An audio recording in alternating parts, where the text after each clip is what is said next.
outside is frightful, but the fire is so delightful.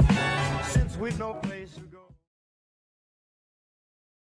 Hello everyone, this is Denise of Something Beautiful Handcrafts, and I'm finally at the sock machine. Let's see, trying to remember where I left off at. I'm going to go ahead and put the cast on bonnet on, and going to do every other needle.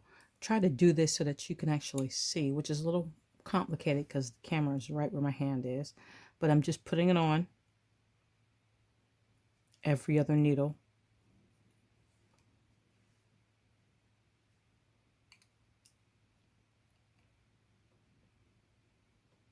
Some people do it without the tool. I find that it's kind of fiddly for me to do it without the tool.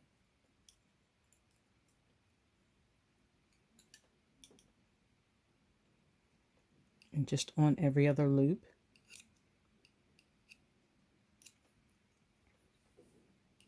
It's just one of those things. I haven't done it in a bit, but I've never been like real fast at putting this on either. So I can't blame it on not having done it in a while. It's just something that takes me a bit. Okay, so I've got it pretty much halfway around. So I'm going to crank forward, and I have to put the yarn on. Here's my waist yarn up here.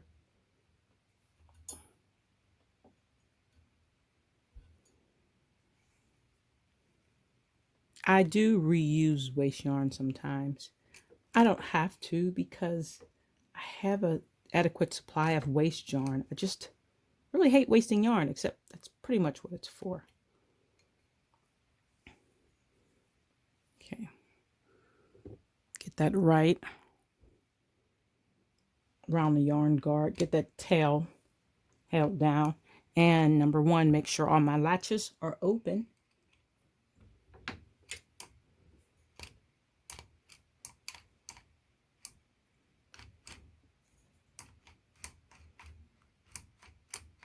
Okay, good.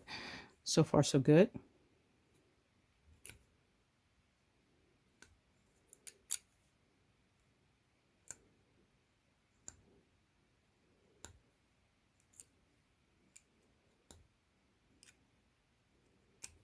Go.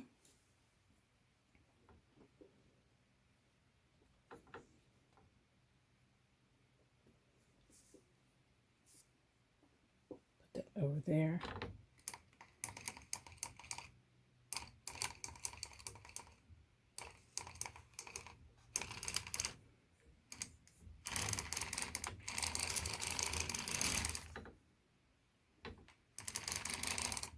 I got something caught on there.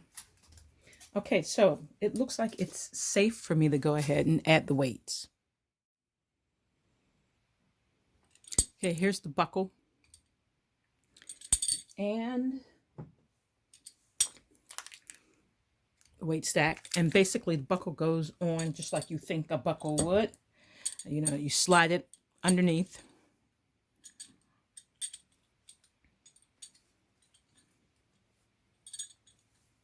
Just like you would a belt buckle, except instead of putting it through the hole, I hang the weight stack from the hook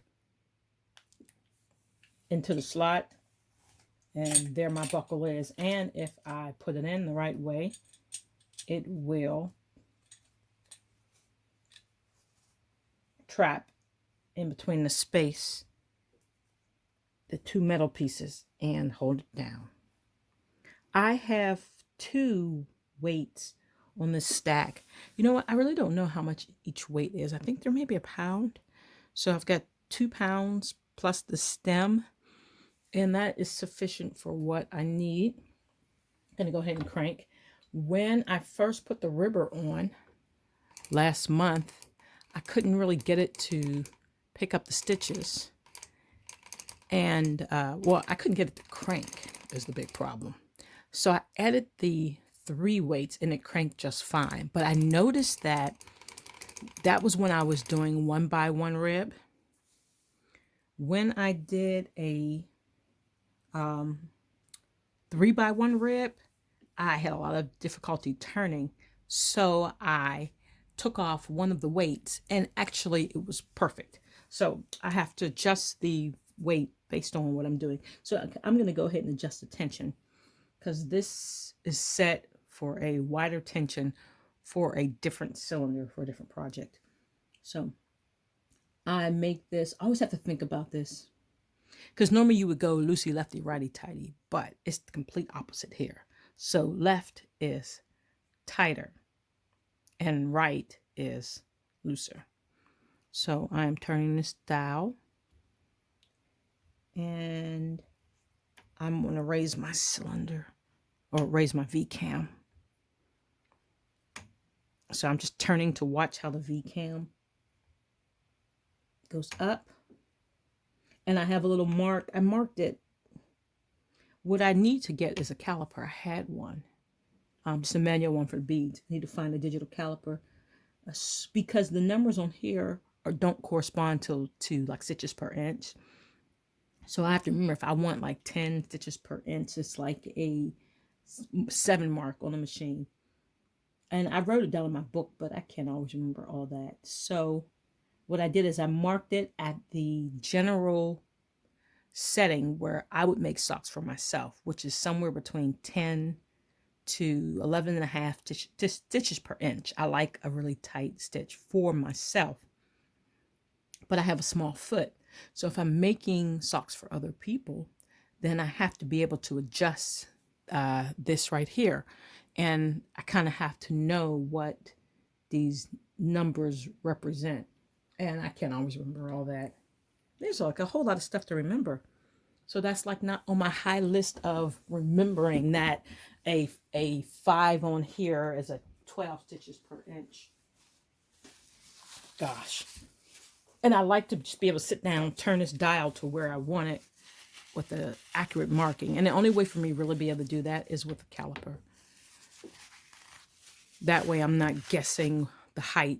The distance from here to here is whatever it is. Oh, that looks like that was the right when it might be 9 or it might be 9.5 or it might be 10. Okay, so I'm going to look at it. So let me crank this.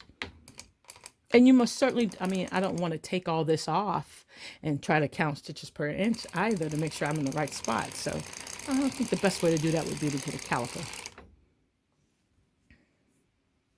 If I want to be accurate, which sometimes I need to be accurate. Okay, I see I got a problem over there. It looks like I have a spot that is not catching. Got to do something about that. You know what, and this is why I think videos are so important, because even with the spinning wheel, sometimes people just think like you just start turning and bam, everything comes out the way it's supposed to. And this is not a commercial mechanized device. You still have to know how to make it work. And you have to be able to troubleshoot it. I'm one of those people who believes that you really don't know how to do what you're doing until you can troubleshoot. Yeah, I really think you should know how to troubleshoot.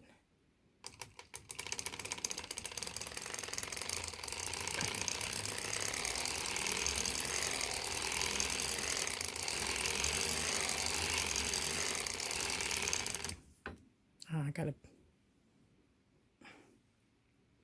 something caught in there off the carpet from making all those cards. Okay. Nope, I'm having some problem over here. Ooh, okay, so I've got a needle, obviously, that has some kind of malfunction. I'm going to change that needle. And basically, all I'm going to do is, I got to crank past it first so I can lift it out. Go Go ahead and lift that guy out of there. I'm going to put this stitch. Let me see where I am on the V-cam, if it can actually come out. Okay, nope, so I have to crank past it.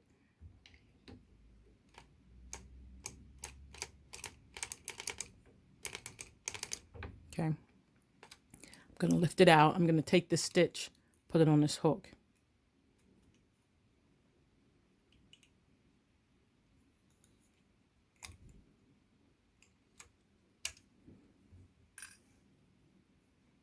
Hopefully I can put that one back in without having to look at it. Oh, that went pretty nicely. And put a new needle on it. Okay, let's see what happens.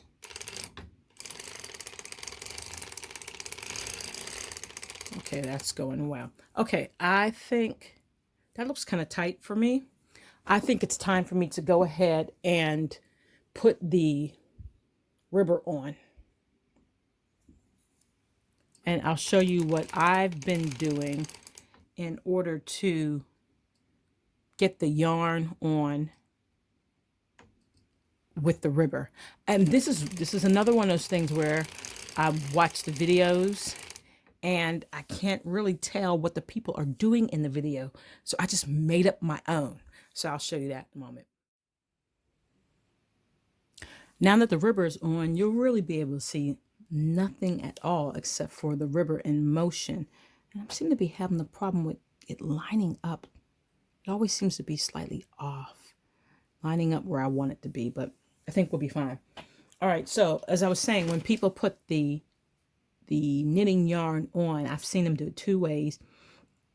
I saw a lot of people just tie it right to the waist yarn and just send it right on through.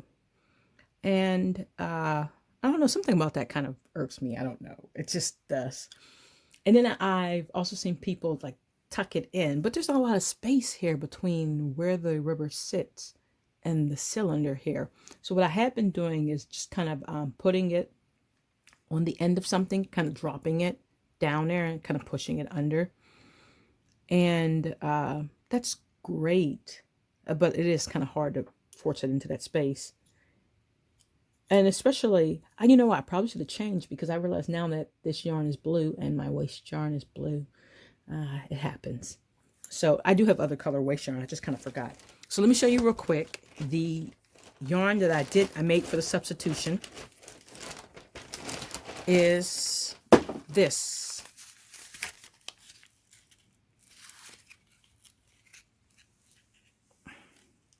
Okay, and this is from Nancy's Stash of Knit Fairy, Nancy. And one of the reasons I made the switch, besides the fact that the Christmas yarn had to go somewhere, is that this is for a mutual friend. And so I thought it'd be nice for her to have socks from Nancy's stash, you know, since she was both of our friends. This is a Croy sock.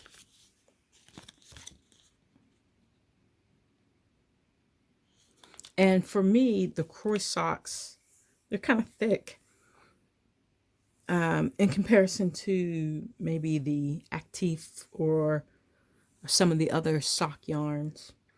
So it does not need to be such a tight stitch. Hopefully this one will be okay and I won't have to redo it because it was too tight. All right, now everything's set. So I'm going to try to start cranking just so you can see the ribber in motion if it's right. Okay, I got my counter set and I'm going to crank 80 rows. If you don't know how I determined how many rows I'm going to crank, then you have to see the other video where I show you how I do my calculations for the socks according to the yarn and the gauge samples that I knit for the socks. That video is the first one I made for the NZAK. But I also keep, well, you'll see it in there, there's a chart, and I keep a count of, for these particular yarns, what is the best stitch per row. So I can go to the Croy and for the most part make a good guess as to how many stitches per inch I should use as a gauge. Then also it tells me that based on the available yardage in each ball, how many rows approximately I can get out of those balls for the size socks I'm using. So I know that if I'm making a certain size sock and I have this much yardage, how much I should crank, or how many rows I should crank at each step, which really helps because I like to be able to knit to the end, which is what I would do if I had if I was knitting by hand. I would just knit till it was all gone. So it's pretty much the same thought. I knit until it's all gone. I want to use it all up as much as I possibly can. So I'm going to do 80 for this. All right, let's get this going and see what happens. Either it'll work or it won't. Okay, so far it looks good.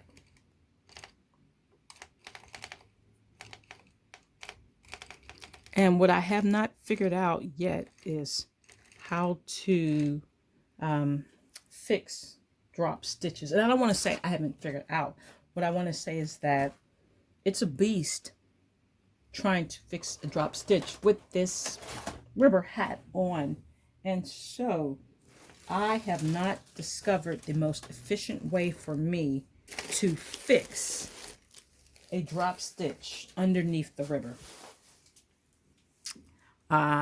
It just seems like a lot, and I would just rather take everything apart and start from scratch than try to forward fixing a drop stitch in this small space. Okay, let's see. I just added the third weight because it just seemed like I needed the third weight for this Croy sock yarn. And that looks really nice. Everything is nice and smooth. I'm not seeing any drop stitches. I'm standing over top of the machine. They all look really good. This is turning so smoothly.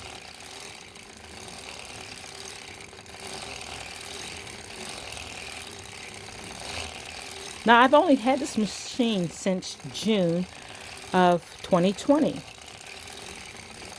And I'm pretty happy with how far I've come in what is a relatively short amount of time. Some people it takes longer. So I'm really happy with this. I almost can't believe that I let this rubber worry me so much. But the sock machine is a complicated piece of machinery because it has all of these moving parts. I mean, this is moving, okay? Oh, what is this called? The drive shaft? I can't remember. It has a real name. Okay, right?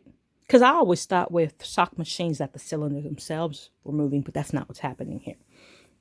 Okay, so this is moving here with the hand crank. Then you have the needles, which are all moving in a wave.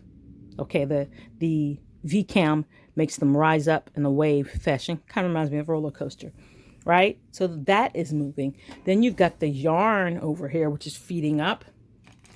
So that was just before that. Now you've got the rubber here, and the rubber is being pushed along by the hand crank because it's mounted, of course, to the base. As I crank with the base, the rubber is attached here, and this arm, of course, is moving with the rest of the base. What it does is it pushes on this screw with this right here, this pin, pushes on this screw, which is moving the tappet plate. The tappet plate has its own cams here, and those cams are pushing along the butt end of these needles. And they are pushing these needles out and pulling them back in. So you see them jumping out. Kind of reminds me of that game, Hungry Hippos. So all this is happening. And I'm monitoring how fast I'm turning.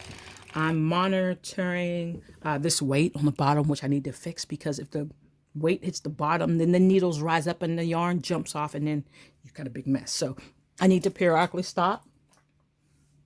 And what I did with these weights, with the two I use all the time, they have a slit in them, so that if I bump the stack, they can slide off and it can hit your feet or all kind of stuff. So my feet are not under the machine. Normally there's a basket under the machine, because I've had to hit the floor and everybody in the house is like, what's going on? It's just me. Okay, so what I did is I taped my weight stack together, and I keep telling myself I'm going to make a stack cover forward, which pretty much is another sock, another cast on bonnet, and just cover them up so that they don't shift off. But you got to make sure you adjust that, because you don't want to have a problem. And I've done that, gotten to the end of a sock and forgot about that stack, and bam, and then it's a big mess again. Okay, so I raised that back up. So you got to monitor that. And it doesn't want to seem to catch today. It's just not liking this. So I have to double fold it. Let me take the weight stack off. Okay.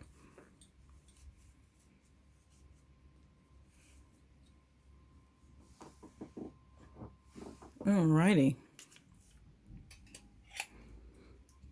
Watching my rows. I'm at 46 already. I'm watching the yarn. It should not get tangled. It's on the bobbin on the floor. But every once in a while, I have so much stuff in this room that there is something that can get caught. Or if I have two skeins of yarn, two balls of yarn next to each other, or if there's all kind of things that could happen. So you're really monitoring this machine. It's not just cranking and let it rip.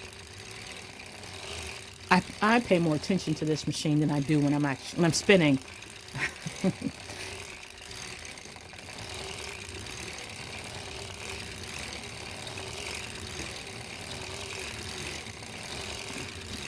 'When it's just me cranking rows, I mean, I really let this thing fly. But with this ribber,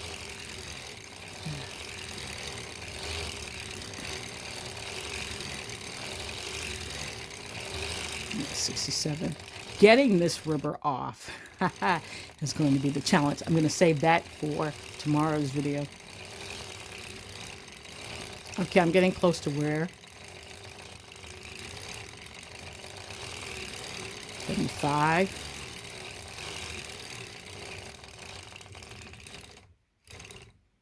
Okay, so this will be row 79. So what I will do is when it changes to row 79, right?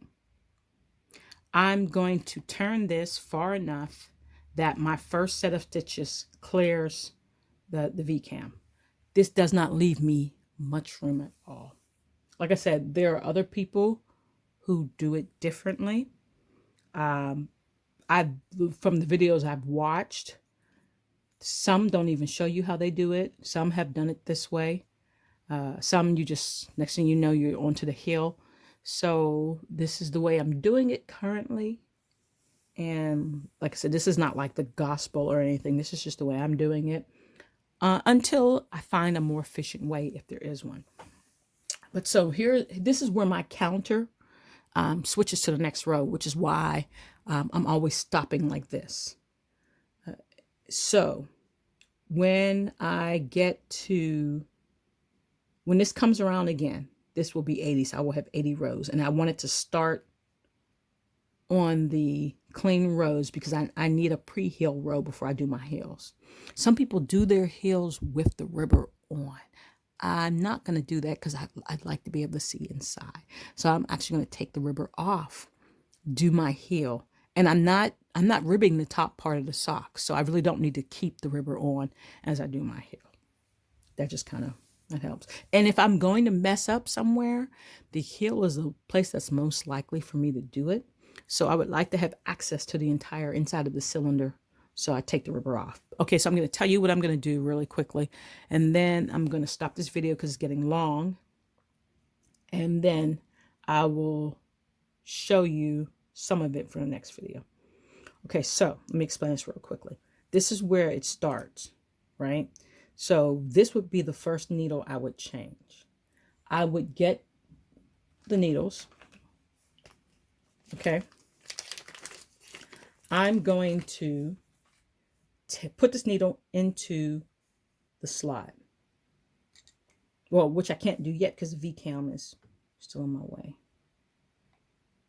And I've seen people have said do it different ways. I saw where one, you take this needle, you hook it into here, then you switch, then you put it down here. But I found that I just didn't have the space and I was kind of pulling at things. So I like it this way. I put the needle in, slide it down. I flip up the latch, take the stitch off, and just pop it on.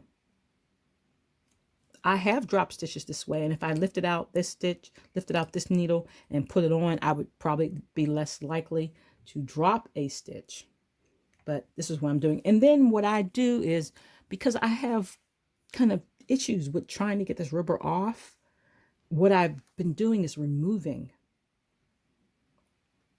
Or, well, yes, I have been removing the needle. I could put the needles out of work, but my needle out of work switch is really stiff. And they say you're not supposed to use a tool to move it. And so at the risk of ripping my fingernails off down to the base, which if you've ever done that, you really don't want to do, it's just easier for me to remove a needle than it is to actually move this in and out of work lever. It's just so stiff, and I'm not going to mess with it unless I really have to. So I have been finding that to make it easier for me, it's just easier if I just take the needle out. Okay, take 2 needles out and I'm home free. Okay, and then after that, I lift the pin out so it doesn't turn. Okay, so the next one, I would get another needle. As I'm turning this, here it is over here. You can't really see it.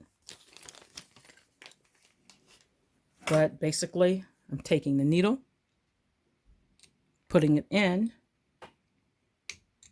It's just past the V-cam. I'm flipping the latch open. I'm putting the needle. We're putting the stitch onto that needle. And bam. There it is. I'm turned just a little bit. I take this one out. I won't have to take any more of them out. Okay, now for the other ones, since I'm not moving this out of work lever, I'm going to close their latches so that when it comes around again, it won't pick up the stitch. So like I said, for this one, when I put it in,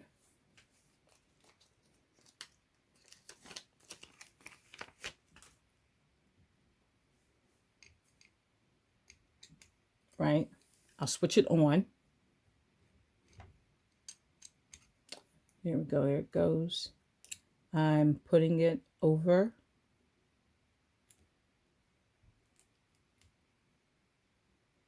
And then I'm just going to close this latch.